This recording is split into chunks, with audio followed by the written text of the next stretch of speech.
Bonjour, avec vous Esma. Aujourd'hui, on se retrouve dans une nouvelle vidéo. On va parler des statuts. Est-ce que vous voulez travailler en CDI, portage ou en freelance? On va voir tout en détail et je vais vous donner les avantages et les inconvénients de chaque statut et par la suite, à vous de choisir. Bien sûr, je vais vous donner quelques conseils au niveau de portage salarial comme c'est le statut sur lequel je travaille actuellement. Et voilà, par la suite, vous pouvez, selon votre situation, vous pouvez choisir le mieux et le plus adapté pour vous. Là, lorsqu'on parle de CDI, c'est contrat de travail à durée indéterminée. Et lorsqu'on parle de CDI, on fait la liaison avec la stabilité et la sécurité de l'emploi. Lorsqu'on parle de portage salarial, c'est un statut intermédiaire permettant de travailler en freelance tout en bénéficiant d'un cadre salarial. Vous êtes en freelance, mais vous passez par une boîte de portage. Comme ça, vous bénéficiez de chômage au cas où vous avez fin de mission ou si vous avez tous les droits. Par exemple, vous pouvez négocier même vos congés avec la boîte qui fait le portage salarial avec vous.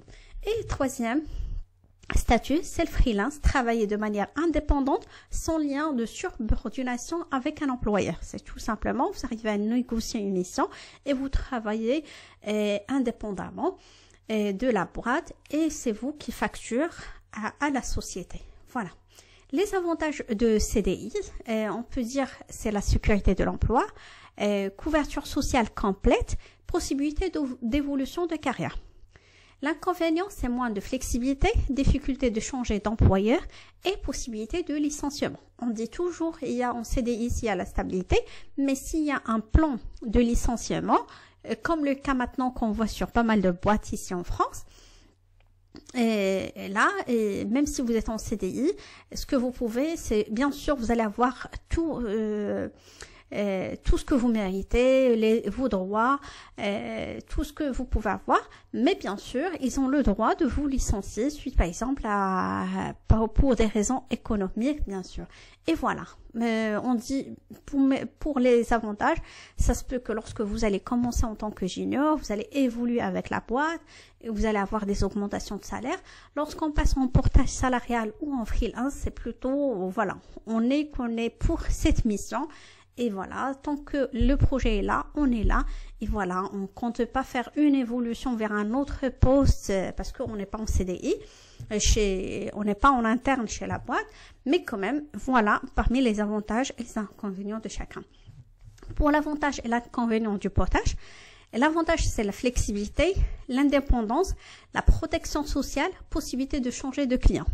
Par exemple, vous avez un mois, par exemple, le client, il a un mois pour arrêter ta mission. Il faut juste qu'il te prévienne un mois.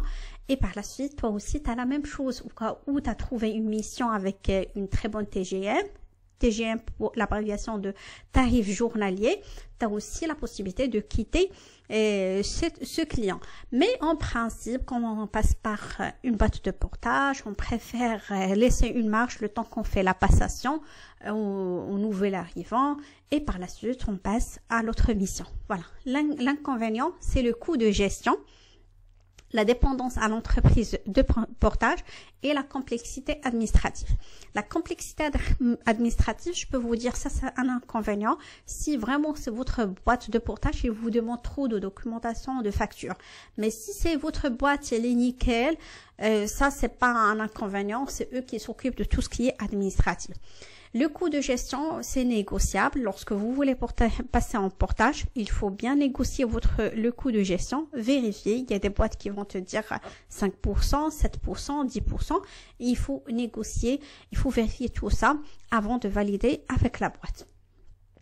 Et là, la dépendance à l'entreprise de portage, bien sûr, ça on le sait, c'est un inconvénient qu'on le sait, parce que tout simplement, c'est eux qui s'occupent de la facturation aux clients et c'est eux qui s'occupent de nos bulletins de paie. Du coup, on peut dire c'est l'intermédiaire entre nous et le client.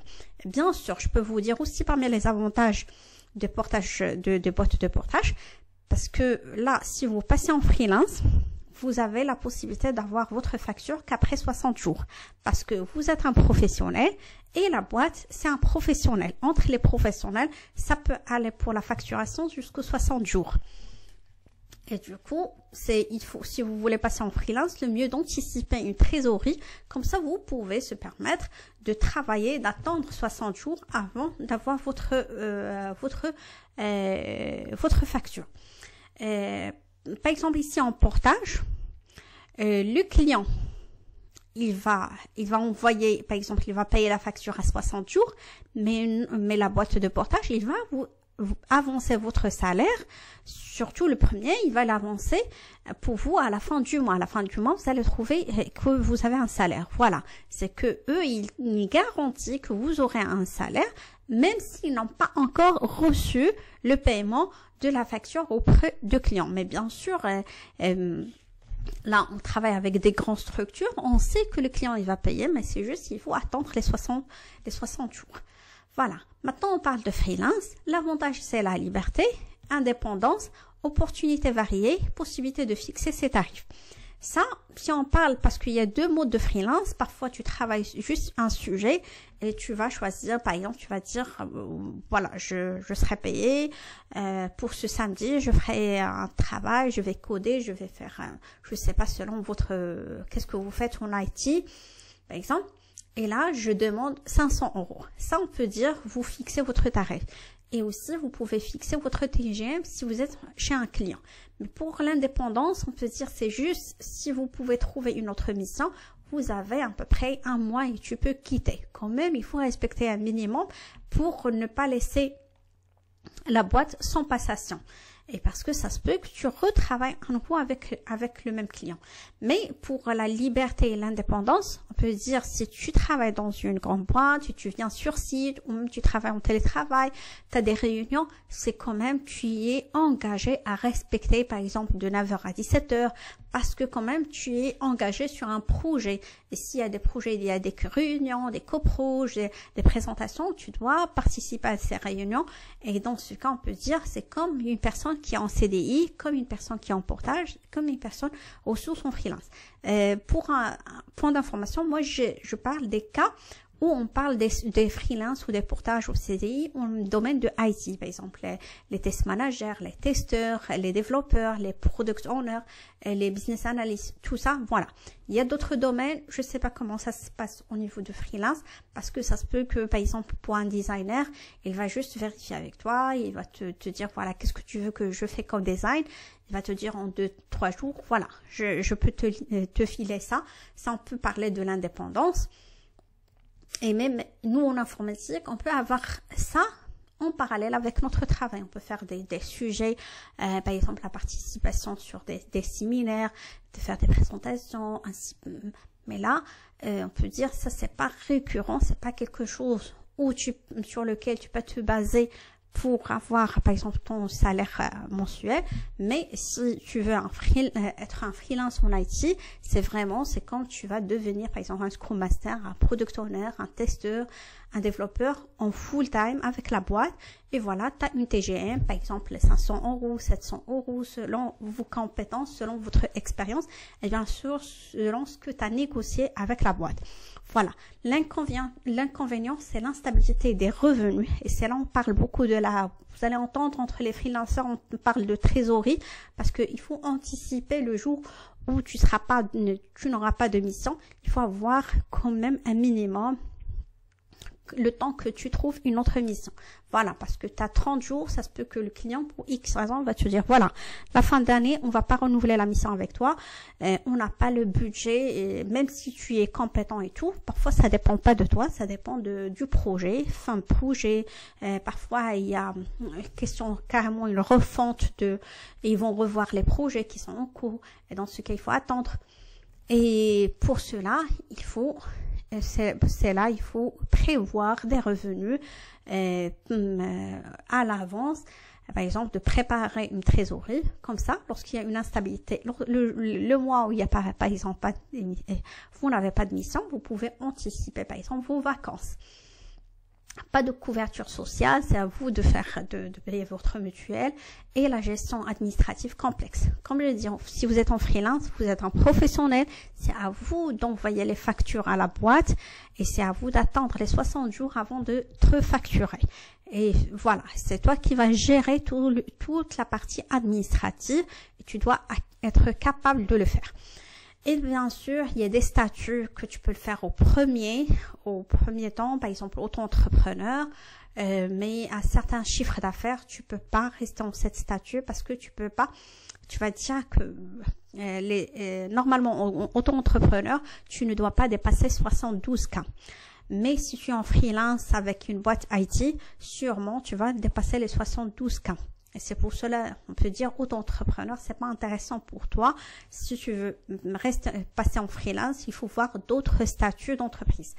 Aussi, le point tu dois faire attention, auto-entrepreneur, tu peux pas mettre les charges. Par exemple, si tu as un PC, un téléphone, tout ça, tu peux pas les mettre dans les charges. Rien n'est facturé dans les charges. Et voilà. Et là maintenant, la considération fiscale et sociale pour chaque statut. En CDI, cotisation sociale et impôts prélevés directement par l'employeur. Le portage, c'est régime mixte avec une part salariale et une part d'indépendant. Freelance, statut d'indépendant, les cotisations et impôts gérés personnellement. En freelance, je peux vous dire, le mieux, c'est de commencer en portage le temps que vous préparez, par exemple, votre trésorerie, être capable de faire les facturations, d'avoir tout ce qui concerne entre les pros et par la suite, tu peux passer en freelance. Tu peux, si tu vois que ça, c'est bon, par exemple, tu as d'autres personnes qui sont en freelance, tu sais tout, tu sais le statut qu'il te faut. Dans ce cas, tu peux te lancer dans le freelance. Mais ce que je veux pas, c'est que tu choisis statut dont, par exemple, une boîte dont tu n'es pas sûr. J'ai eu le cas de pas mal de collègues qui me disent, ah, moi, je suis, par exemple, je reçois, par exemple, pas mal de facturation, l'année est très bien et à la fin d'année, pardon, par exemple, c'est le choc, c'est là où il faut payer beaucoup d'impôts parce que tout simplement, il n'y avait pas d'optimisation. C'est voilà, et on peut dire au début, toujours, on peut faire des erreurs parce qu'on ne sait pas comment optimiser, comment faire des optimisations, le statut qui nous correspond au premier. Et voilà, tu peux commencer par un portage, par la suite de passer en freelance ou carrément, si tu as l'idée, tu sais de quoi il s'agit, tu es bien accompagné, tu peux passer directement en freelance. Pour moi, j'ai resté en portage parce que tout simplement, j'ai eu une boîte où j'ai négocié et ils ont un coût de gestion très bien qui me correspond, c'est à 5%. Et c'est là, c'est eux qui s'occupent de la facturation. Bien sûr, je vois que comme quoi le client a facturé à la boîte de portage. Mais moi, on peut dire, voilà, je casse pas la tête. C'est juste, il m'inclut, il me rajoute dans le mail. Mais on peut dire, ce sont des échanges entre les deux boîtes. Moi, ce qui me concerne, c'est je fais des imputations, c'est-à-dire je remplis combien de jours j'ai pu travailler et voilà, je sais à peu près combien je vais recevoir le mois à la fin du mois. Et bien sûr, je peux aussi faire des optimisations. Par exemple, ce genre d'optimisation, si j'achète par exemple un téléphone, je peux le mettre en tant que charge. D'accord? Parce que je l'utilise au niveau de ma mission. Par exemple, j'ai acheté un PC, je peux le déduire au niveau des charges. Et ça, c'est intéressant. Parce que c'est quand tu l'achètes à la charge de la boîte. Tu peux aussi me passer par exemple, des factures de restaurant, les tickets, oui, les factures de restaurant, l'abonnement de téléphone, il y a pas mal de choses, on peut les mettre et comme ça, on optimise. Et le point aussi qui est très bien au niveau de le portage, comme j'ai dit, c'est une phase intermédiaire entre CDI et freelance, que tu vas avoir une idée claire, qu'est-ce qui t'attend. Parce que le jour où tu vas passer en portage, ils vont te dire, voilà, la vie en rose, ils vont te faire des simulations, des salaires qui sont, tu te dis, waouh, c'est bien. Ils vont te dire, voilà, avec 700 euros, par exemple, au niveau de TGM, tu vas avoir 10 000 euros. Et oui, je peux te dire, oui, c'est vrai. Mais c'est juste, parfois, ils vont pas te dire les choses où tu ne vas pas penser. Par exemple, c'est pas tous les mois, on a 23 jours à imputer. Maintenant, si tu es en CDI, tu peux revenir et vérifier tes imputations. Tu vas trouver, par exemple, qu'il y a des mois. Par exemple, ce mois de novembre, on a 19 jours travaillés ici en France parce qu'on a eu 2 jours fériés. Et il y a des mois, par exemple, où tu travailles 20 jours, 21 jours. Et il y a des mois où tu vas prendre des vacances, par exemple au mois d'été. Et parfois, c'est le client qui va te dire, voilà, entre cette date et cette date, il faut prendre quand même des vacances. Et c'est pour cela. Et les mois où tu prends pas des vacances, dans ce cas, c'est pas facturé au client. Et dans ce cas, il faut vérifier ta TGM par rapport aux jours travaillés. Et voilà, ça, il faut faire attention. Comme ça, il faut s'assurer entre la moyenne annuellement. Est-ce que c'est intéressant pour vous de travailler en CDI ou en portage ou en freelance? Il faut vérifier au premier temps le coût de gestion avec les optimisations que la boîte il va te faire. Et par la suite, tu vas calculer combien tu vas avoir au niveau de salaire. Et aussi, il faut pas oublier les jours fériés, comme quoi tu seras pas facturé, tu vas pas travailler, pas de facturation. Voilà comment tu dois te comporter en portage ou en freelance. Un jour travaillé égale un jour payé. Un jour non travaillé, c'est bon, pas de facturation, tu ne seras pas payé. Voilà. Et c'est pour cela, il faut, par exemple, il y a des, par exemple, en portage, on parle de réserve. C'est là où on va préparer, par exemple, notre trésorerie. Et supposons il y a un mois où tu vas travailler, par exemple, 23 jours. Dans ce cas, je préfère que tu mets que 21 jours qui va être facturé pour ce mois-ci, à la fin du mois, et les 2 jours, par exemple, en trésorerie, où je peux dire, voilà, moi, je veux, pardon, par exemple, je veux, chaque mois, j'enlève 700 ou j'enlève 1000 euros au niveau de la trésorerie. Comme ça, les mois où je vais pas travailler, je prends par exemple des vacances, par exemple vacances d'été, fin d'année, tout ça, je peux utiliser ma trésorerie. Aussi, si tu as un plan, par exemple, tu veux faire un objectif de changer ta voiture, d'avoir par exemple un prêt immobilier, tu as besoin de, par exemple, une somme d'argent, le mieux que tu commences à mettre ça dans le réserve. Bien sûr, les boîtes de portage, il y a des boîtes de portage qui sont fiables. Et dans ce cas, même si tu laisses l'argent chez eux au niveau de réserve, il n'y a pas d'inquiétude. Voilà, le jour où tu as besoin de ta réserve, tu cliques juste sur un bouton et tu demandes ta réserve. Le jour où si tu as besoin de mettre une réserve de côté, tu le mets de côté. Et voilà, le jour où tu veux le retirer, tu peux les retirer. Il n'y a pas de problème. Tu dis pas que ce sont des personnes ou est-ce que je fais confiance ou pas. Non, non, c'est bien sûr, ce sont des boîtes dont ils ont ils sont autorisés à faire le portage salarial et c'est pour cela ils t'aident à optimiser ton salaire au maximum. Ils te donnent les astuces pour optimiser ton salaire, de voir les frais que tu peux les mettre par exemple chaque mois, comme ça tu peux optimiser au maximum. Et bien sûr, si tu as fait des mois où tu as beaucoup de facturation, le mieux de mettre de côté. Et comme ça, les mois où tu vas prendre des vacances, tu peux utiliser la réserve. Et voilà. En général, si tu veux passer en CDI ou en portage, le mieux que tu fais des simulations parce qu'il ne faut pas tomber dans le piège que tout le monde, une fois qu'il passe en portage, c'est bon, c'est gagnant. Parce qu'il y a des cas où on le dit, c'est mieux que tu restes en CDI parce qu'il a un très bon salaire, il a par exemple des primes à la fin d'année, il a par exemple un troisième, par exemple j'ai des cas où ils ont un très bon salaire avec le 13e mois et ils ont un prime qui varie, par exemple le minimum tu vas recevoir 4 000 euros jusqu'à 6 000, jusqu'à même plus, c'est brut. Et ils ont quand même aussi une participation de la boîte. On peut dire à la fin d'année, il va cumuler minimum 10 cas plus son salaire, plus le 13e mois, plus les salaires qu'il reçoit chaque mois. Et si tu fais le cumul, dans ce cas, il faut vérifier avec le TGM qui était proposé par l'autre client. Et dans ce cas, tu vas avoir, est-ce que c'est intéressant ou pas? Est-ce que par exemple, tu as une boîte qui va te proposer, par exemple, 500 euros avec ce que tu gagnes maintenant? Si tu le fais x12, est-ce que c'est intéressant ou pas? Et est-ce que le salaire que la boîte le client te propose avec la TGM et moins les frais de la boîte de portage, est-ce que c'est gagnant? Et c'est là où tu fais la décision. Et comme j'ai dit, il faut pas tomber dans le piège lorsque tu fais la simulation. Tu fais la simulation sur, par exemple, que le mois, par exemple, sur 23 jours. Non, il faut vérifier les mois où tu vas prendre des vacances, les mois où il y a des jours fériés. Et le mieux que tu fais, par exemple, tu dis, voilà, moi je vais travailler 220 jours par année, parce que même si, oui, on va dire, l'année c'est 365 jours, mais on travaille pas les samedis, dimanches, les fériés, et on prend, et le client, il te demande, par exemple, d'avoir au minimum 3 semaines au niveau de l'année. Dans ce cas, on peut dire, tu vas travailler 220 jours.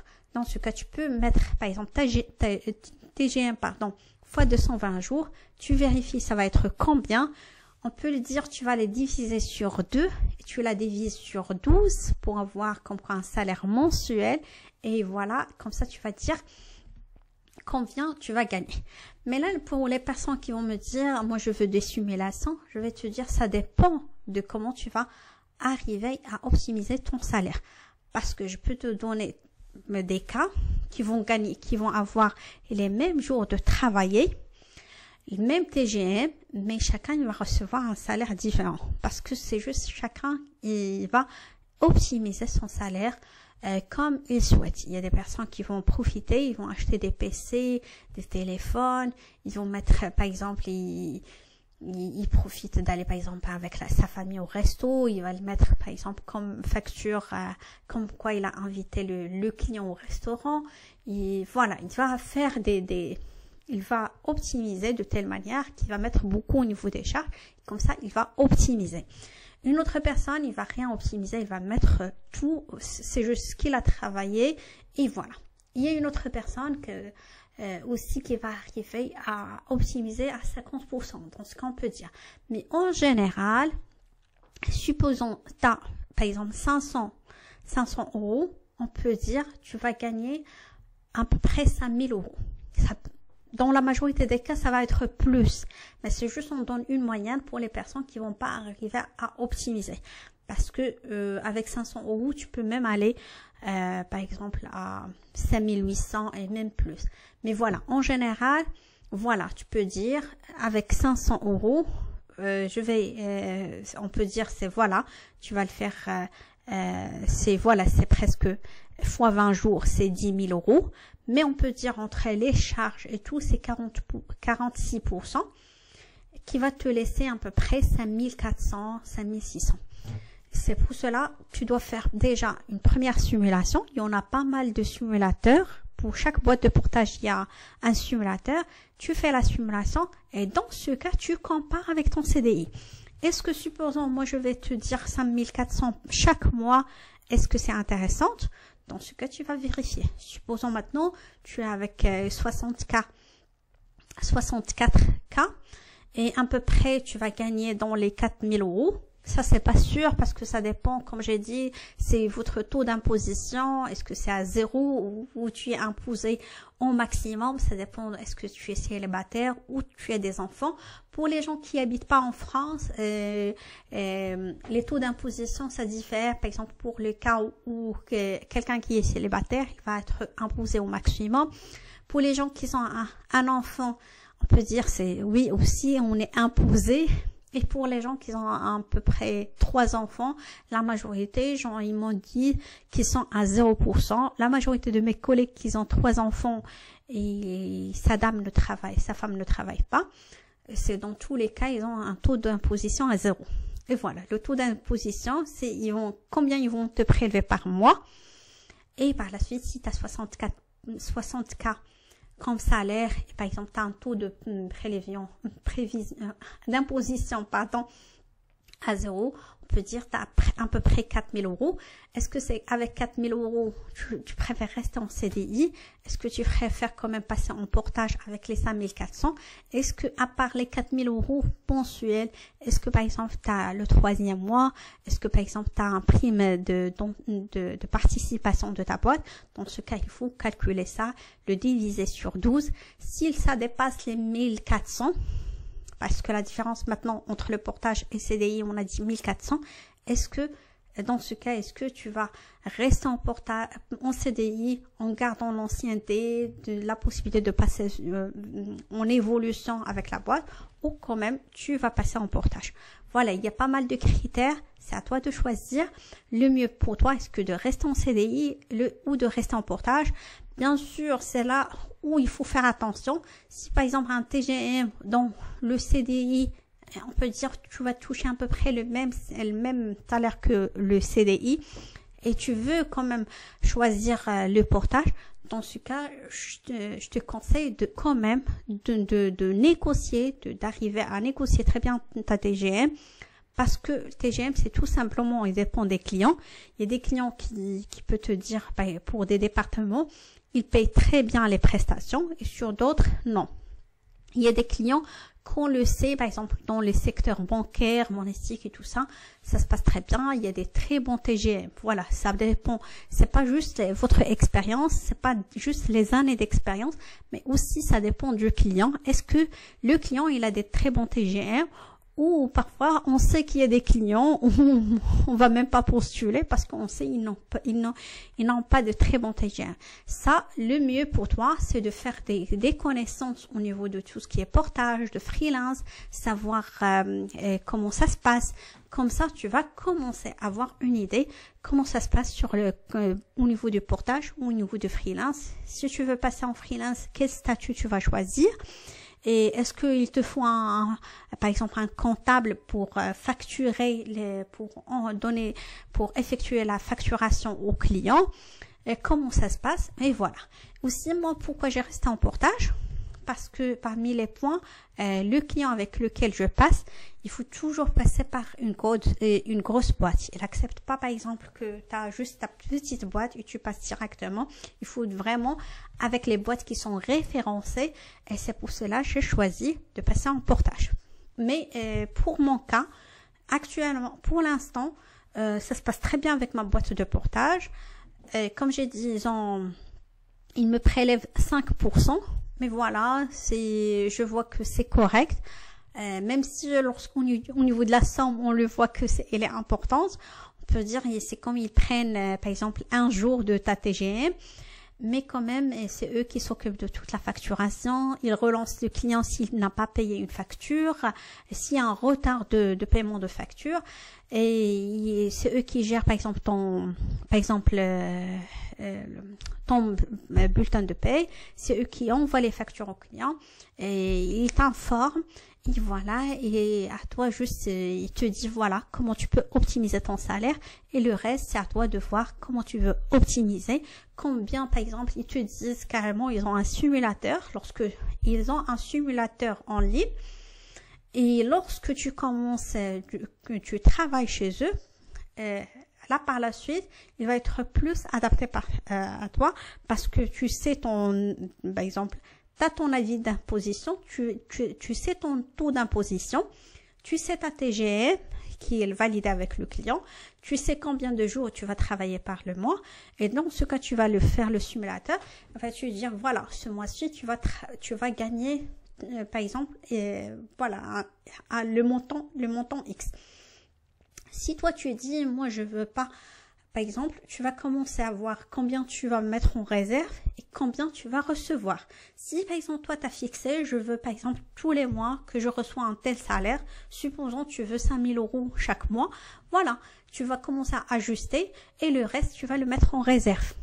Et par exemple, le mois où tu vas partir en congé, et même si tu vas dire, moi, je vais passer mes congés, je vais pas travailler, du coup, il n'y a pas de facturation, et tu veux garder quand même les 5 000 € chaque mois, dans ce cas, tu vas prendre de ta réserve. Et voilà comment tu vas faire l'équilibre.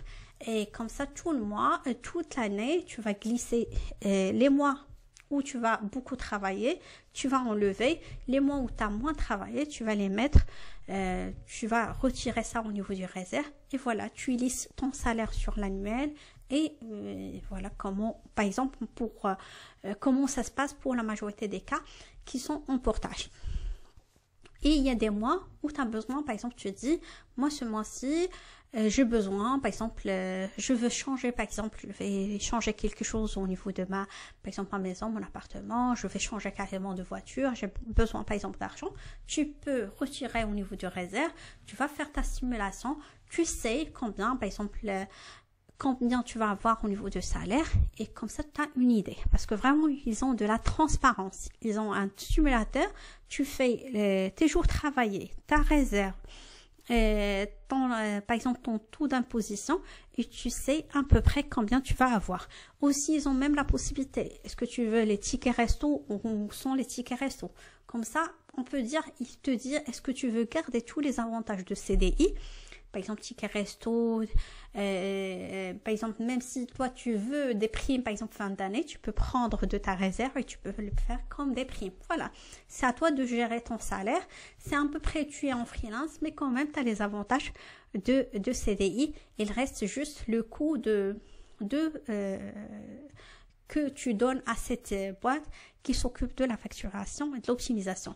Parce qu'il ne faut pas oublier, même si en freelance, si il y a des statuts où c'est obligatoire que tu auras un comptable, sûrement, il faut facturer, il faut avoir un budget pour ton comptable. Voilà, en général, chaque statut il a des avantages et des inconvénients. Moi, je connais qu'il y a des personnes autour de moi qui sont des compétents et qui préfèrent rester en CDI parce que tout simplement, ils préfèrent ne pas casser la tête, ne pas avoir de l'actualité sur les sujets. Ils préfèrent, voilà, ils te disent, moi, je préfère me focaliser sur ma vie, je veux la stabilité. Je travaille, par exemple, pendant des années dans cette boîte et je veux rester chez eux. Voilà, aussi, ça, c'est un choix où il faut les respecter parce qu'il y a des personnes qui acceptent pas le changement et c'est difficile de changer d'une mission à une autre. Dans ce cas, le mieux, c'est le CDI. Pour les cas où tu dis, voilà, moi, j'accepte, peu importe la mission, même s'il y a du trajet pour aller à la mission, ça se peut, même s'il y a le risque que je reste pas longtemps chez le client et je dois changer, voilà, je prends quand même le risque, je fais soit le portage, soit le freelance, voilà. Et aussi, à un moment donné où tu dis, ça c'est pour une période X, et le jour où je sens, voilà. J'ai fait, par exemple, j'ai fixé, il y avait des objectifs. Supposons tu veux, par exemple, changer ta voiture, avoir ton projet immobilier, et par la suite, tu veux dire, tu fixes, par exemple, par exemple, quelque chose, tu dis, au bout d'un certain âge, je retourne au CDI, comme ça je serai tranquille, je reste en stabilité. Et comme j'ai dit, il n'y a pas quelque chose qui est stable à 100%, parce que même maintenant en CDI, on voit qu'il y a pas mal de boîtes qui font des licenciements économiques. Le cas maintenant qu'on le connaît tous, c'est Auchan. Ils font pas mal de plans de licenciement. Il y a aussi une autre boîte des pneus, j'ai oublié le nom. Aussi, ils sont très connus, mais j'ai oublié le nom. Et voilà, ils font un plan de licenciement massif parce que tout simplement, il y a des sites qui ne sont plus rentables et dans ce cas, ils doivent faire de licenciement économique. Voilà. Si au cas où tu as des décisions, tu sais pas est-ce que tu restes en CDI ou de passer en portage en freelance, le mieux pour toi, c'est d'aller vers les boîtes de portage. Tu as la main d'être en contact avec un conseiller, tu lui demandes qu'il te fait une simulation. Lorsque tu fais la simulation, tu lui demandes qu'il le fasse sur, par exemple, le mois complet.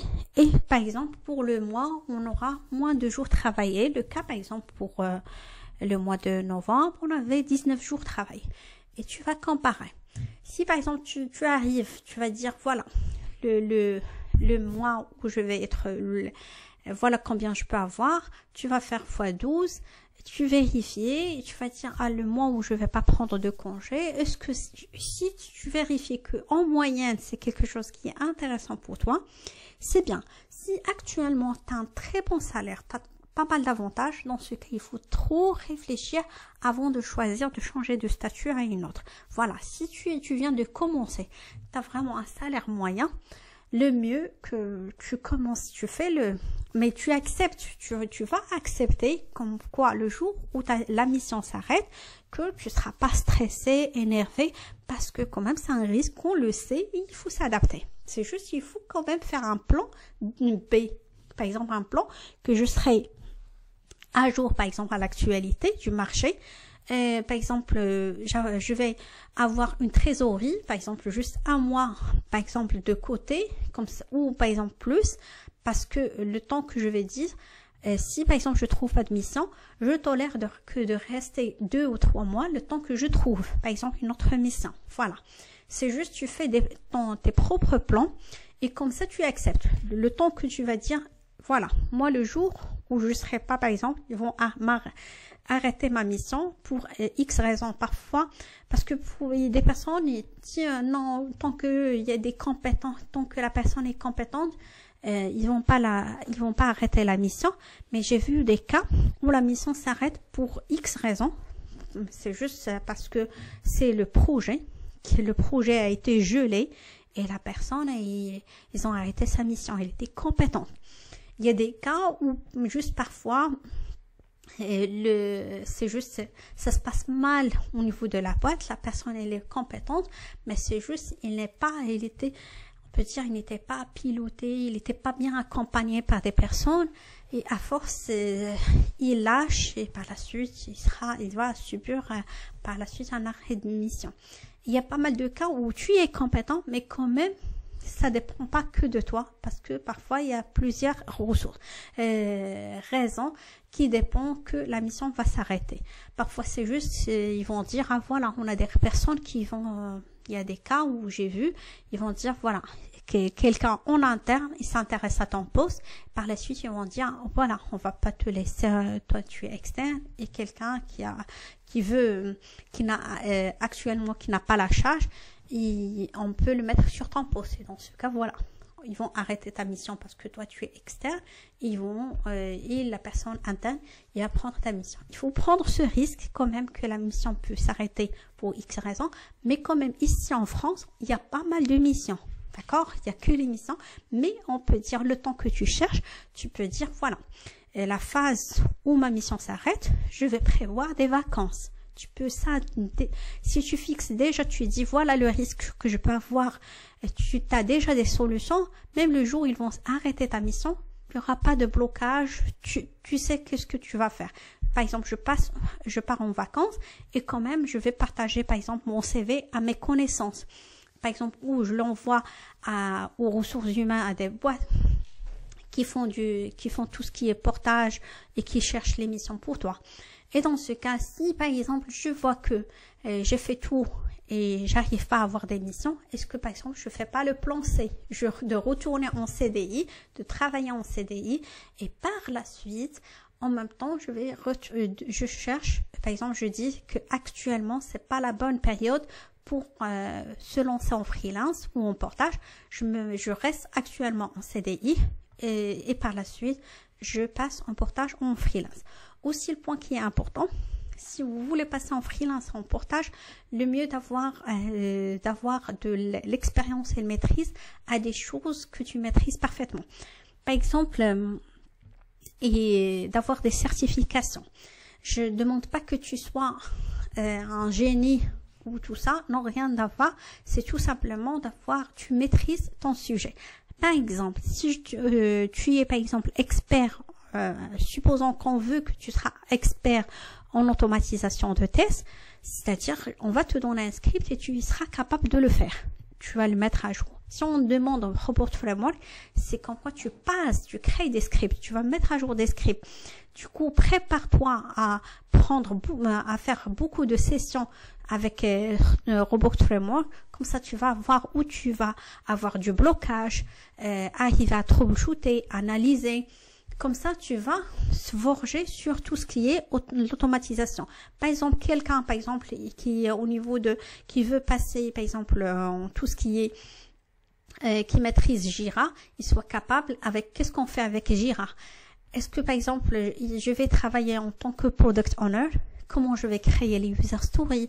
Est-ce que, par exemple, comment l'écrire au niveau de Jira? Comment les mettre dans le backlog? Comment, par exemple, basculer, par exemple, d'une itération à une autre? Quelles sont les réunions que je dois animer? Tout ça, il faut les savoir. D'une mission à une autre, ça diffère. Et je vois qu'il y a des personnes qui préfèrent tout ce qui est fonctionnel. Par exemple, le cas de poste de product owner, tu fais le besoin fonctionnel, tu le mets sur Jira et tout ça. Et je connais des profils qui te disent, moi, je veux pas animer des réunions, moi, je préfère écrire des scripts, me concentrer sur tout ce qui est, par exemple, sur automatisation de tests, sur DevOps, sur, par exemple, le cloud, sur cybersécurité. Voilà. C'est à toi de voir le profil dont tu veux être, par exemple, pour l'instant. Qu'est-ce que tu préfères travailler, et par exemple d'ici 1 an, d'ici 2 ans, qu'est-ce que tu souhaites avoir. Et d'ici, si tu traces ton chemin, tu sais, par exemple, cette année, je vais me préparer, par exemple, je vais être un product owner, je vais commencer à avoir par exemple, les basiques, savoir écrire, par exemple, le besoin du client, faire les réunions, avoir ma première certification en agilité. Par la suite, qu'est-ce que je vais prendre? Voilà, tu traces ton chemin et par la suite, tu vas commencer étape par étape. Actuellement, supposons que tu es en CDI, profite de ta stabilité et si tu as un peu de temps libre, essaie de profiter pour travailler tes lacunes ou même les choses qui t'intéressent. Comme ça, le jour où tu dis, moi je veux me lancer en portage en freelance sur une mission bien précise. Voilà, c'est pas la peine que tu dis, moi je veux par exemple la cybersécurité, cloud, DevOps et tout ça, et tu maîtrises pas. Je préfère que tu maîtrises quelque chose qui soit intéressant pour toi et qui est demandé par le marché, et comme ça tu peux, qui va être quelque chose d'intéressant pour toi. Pour moi, les choses au niveau de l'IT, je peux te dire en cybersécurité, tout ce qui est les ressources en cybersécurité, ils ne changent pas. Les testeurs, ils sont trop demandés. Surtout si tu rajoutes la touche de l'automatisation, ça aussi, on ne change pas. Il y a beaucoup de missions au niveau du domaine du test logiciel. Aussi, quand vous voyez le domaine du test logiciel, il a un lien avec pas mal de postes. Par exemple, le product owner, business analyst à moi. Dans ce cas, au fil d'année, tu peux même passer en product owner. Et aussi, ça paye très bien. Et aussi pour les développeurs, oui, ça on le sait depuis des années, ça se passe très bien. C'est juste, tu dois maîtriser, il y a pas mal de technologies, il faut juste maîtriser une technologie qui est trop demandée au niveau du marché. Bien sûr, même s'il y a des personnes qui vont dire, il y a maintenant avec l'intelligence artificielle, il y a des profils en IT qui vont être dépassés. Non. Vous inquiétez pas, l'IA, il peut nous aider, mais il peut pas nous dépasser pour l'instant. C'est en IT, on a besoin des ressources. Les ressources, ils sont indispensables et c'est pour cela, il faut juste prévoir sur quel thème tu préfères travailler. Est-ce que c'est, par exemple, est-ce que c'est quelque chose de technique? Est-ce que c'est fonctionnel? Si c'est technique, c'est quoi? Est-ce que la sécurité, les tests de performance, l'automatisation? Si c'est quelque chose de fonctionnel, est-ce que tu vas être un testeur fonctionnel, un test manager, par exemple un AMOA, business analyst? Qu'est-ce que tu préfères être? Et quand tu traces qu'est-ce que je veux être, dans ce cas, tu vas voir quels sont par exemple, les certifs dont tu as besoin ou juste les éléments dont tu as besoin au niveau de ton CV. Prépare ton CV, prépare, par exemple, passe des entretiens, fais du relationnel. Comme ça, tu vas savoir comment ça se passe. Et comme ça, tu vas dire à des gens, moi, je suis intéressée. Commence déjà à parler à des gens quand je suis intéressée de passer en CDI, de passer en portage en freelance. Comme ça, tu vas avoir une idée comment ça se passe. Et comme ça, le jour où il y a une mission, ils vont te contacter. Ils vont te dire, voilà, il y a une mission. Est-ce que c'est quelque chose qui t'intéresse? Et si tu es intéressé, tu peux passer en action. Voilà les conseils pour aujourd'hui. J'espère que c'était quelque chose d'intéressant. N'hésitez pas de s'abonner à la chaîne, de liker la vidéo et à la prochaine.